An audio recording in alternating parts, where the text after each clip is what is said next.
I was home alone for a week, as my family had gone on vacation while I had to stay and work. It was around 2 a.m., and I'd stayed up to watch a scary movie in the dark in my basement.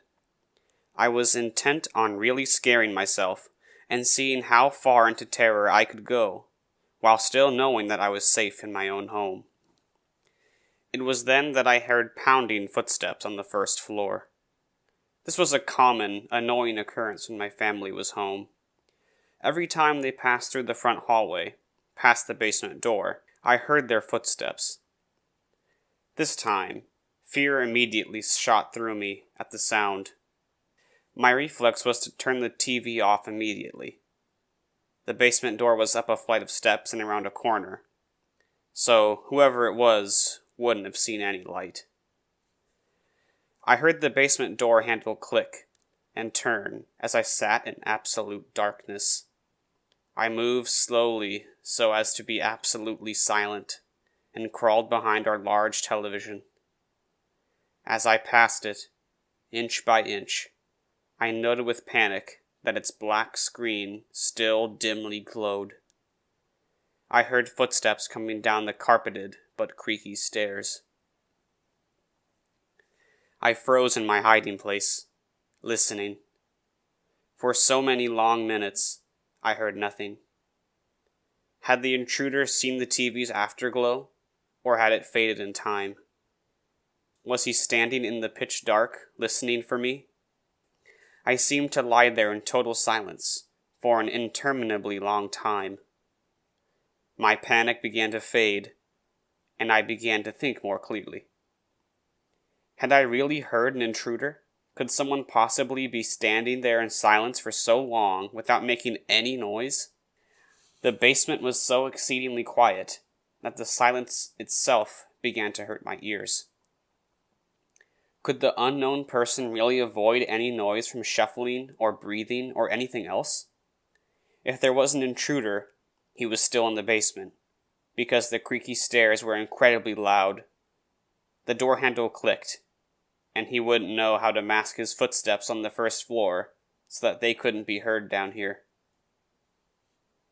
I began counting in my head, trying to pass the time, as drool fell from my mouth onto the carpet.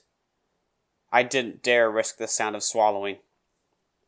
I reached 60 seconds, once, twice, 30 times, 60 times.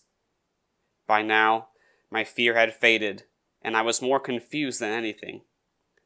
I estimated I'd been crouched in the absolute black for almost 2 hours, and had still heard nothing. If there was an intruder, none of this made sense. Finally, I decided I'd have to make a move. If I did nothing, eventually the sun would come up and shine through the small basement windows, and worse, I began to smell something horrible and cloying. Slowly, ever so slowly, I began inching my way toward the stairs by way of the walls. If someone was standing there in the dark, I should be able to go around them and then make a break up the stairs. Meanwhile, the horrible odor grew stronger. Had something died down here in the night? No living person would smell like that.